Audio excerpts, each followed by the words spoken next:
Very good morning to all my subscribers, my viewers, the obedient family. Thank you for joining me this morning. Let me start this video this way.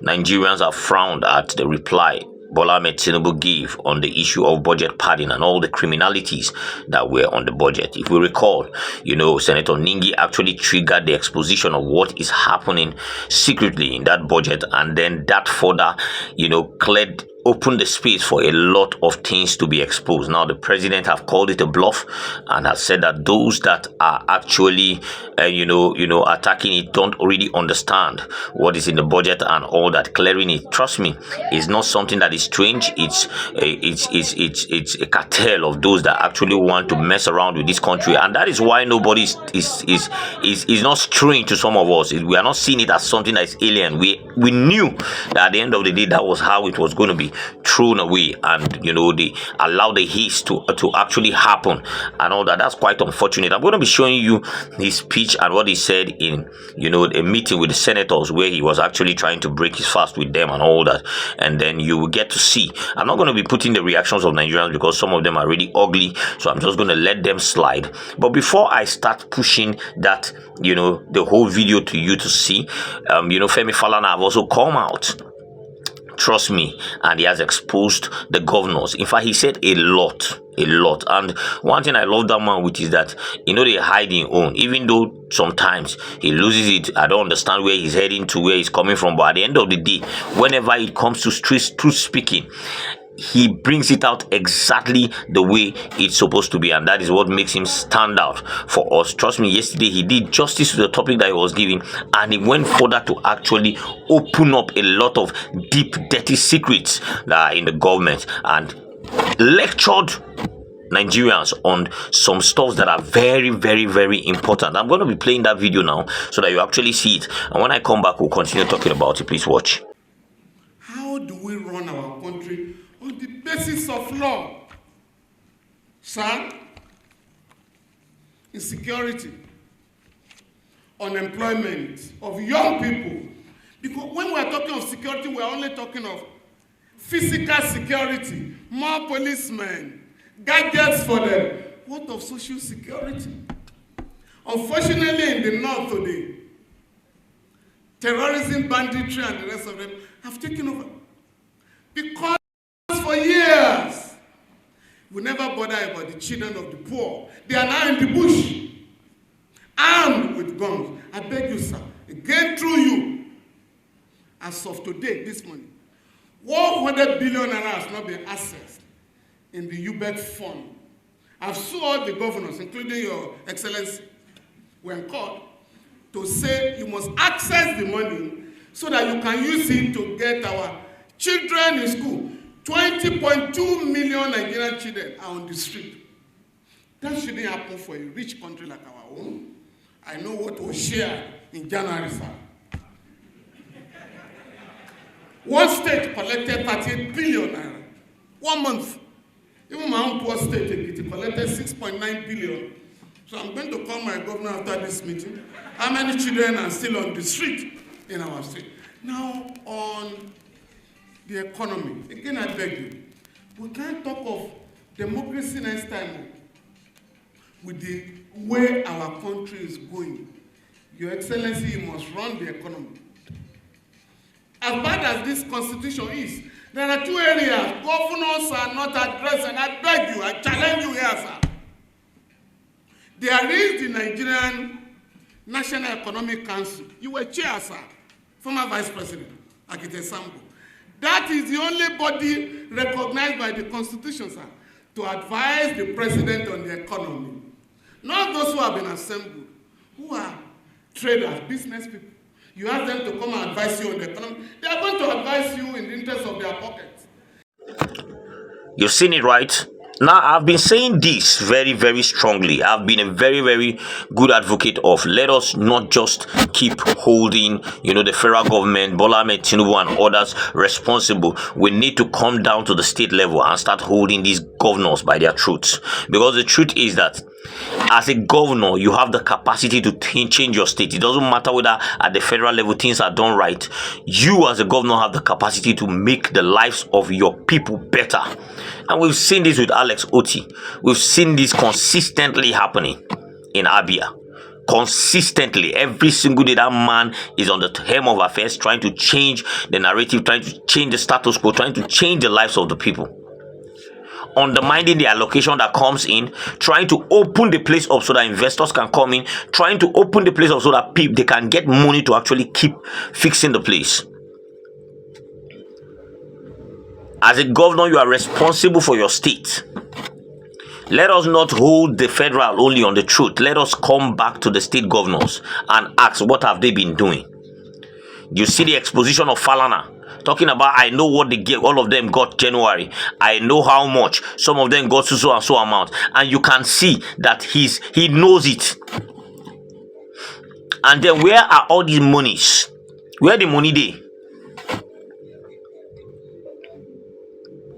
These guys are they make us concentrate so much on the federal level. You know, the corruption, we know that place is a dead end.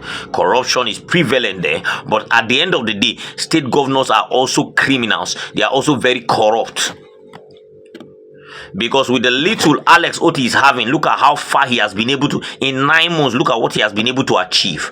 Give this man 4 years, give him 8 years, and see what Abia will look like. These are the things we are talking about. So at state level too, there is heavy money. There is serious money that can be used to actually fix things in that state. It is Alex Otina that have exposed the criminalities of state governors, the theft that is going on there of the state governors. So the more we even pay attention to the federal level and try to expose them and the criminality that is going on there, we need to also focus at the state level and also expose, because there are so much the governors can do, even without the support of the federal government, to fix their state. But it's quite unfortunate we are even talking about this, because this corruption is littered all over. And because it's a carcass of people that don't want, that don't ever want the narrative to change. They will always support evil. Listen to what Bola Ahmed Tinubu said. And when I come back, we can wrap this up. We are definitely challenged. The security challenge is around us.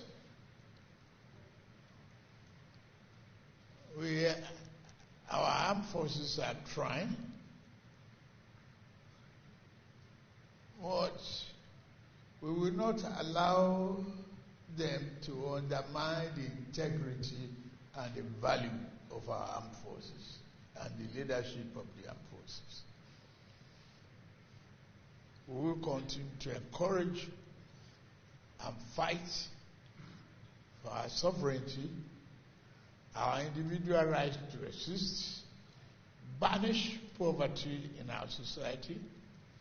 I must say thank you very much for passing the scholarship fund, student loan. To all of you, thank you very, very much.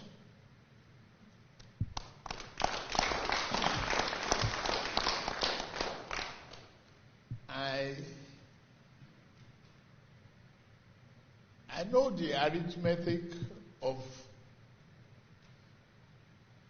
the numbers that I brought to the Senate, and I know what I got back.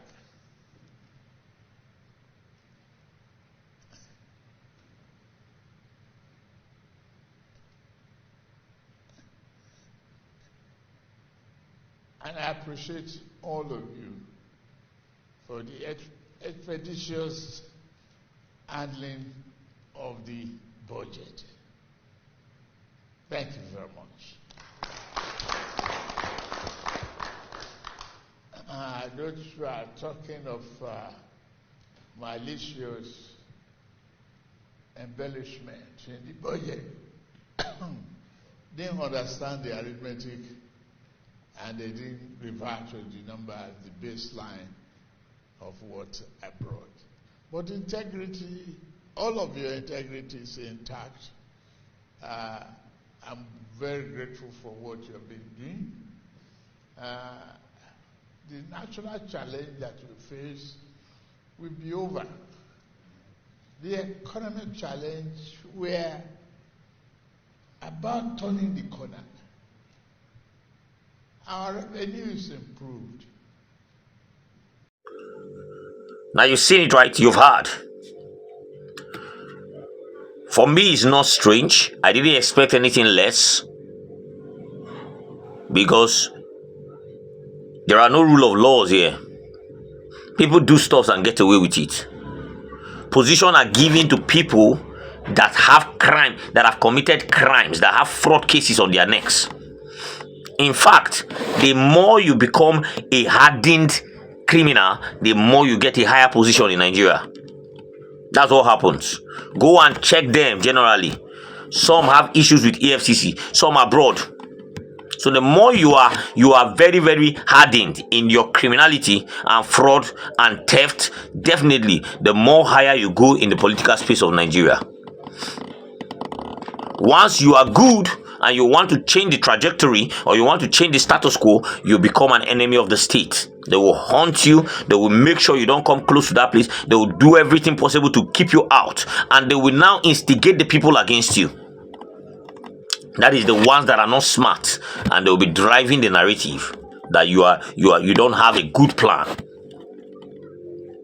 So you want to make it in the political space of Nigeria, become a thug, become a criminal, do something that is wrong. Before you know, they will push you forward.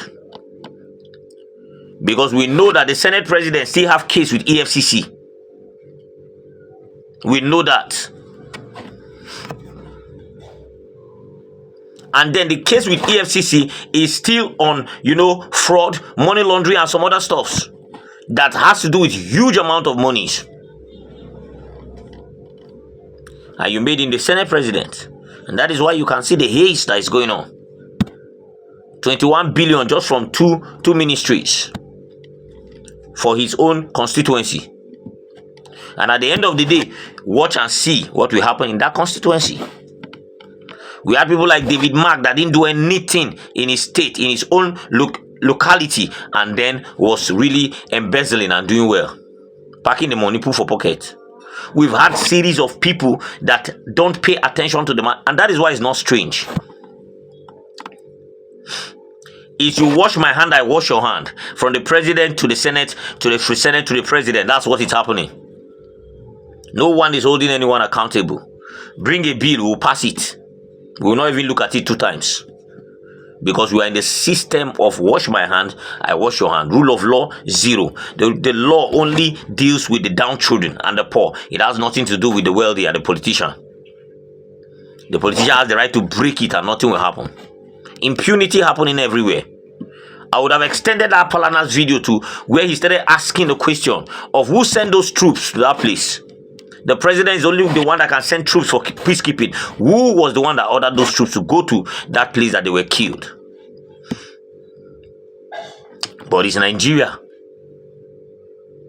where once you are at the level of the high and mighty, you can do anything and get away with it. You can punish anybody. You can mess around with anybody.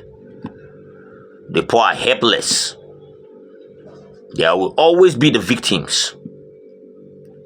You are in a government that this government aims at making the rich richer. That's the aim. For support. So that you can be on my side. Take whatever you want. That's the aim. Let me drop it here, guys. Please drop your comments below. Really love to hear from you. Subscribe to this channel if you haven't. Turn on the notification bell so that whenever I drop a video, you'll be the first to be notified. I'm obedient and I'm useful. I hope you are.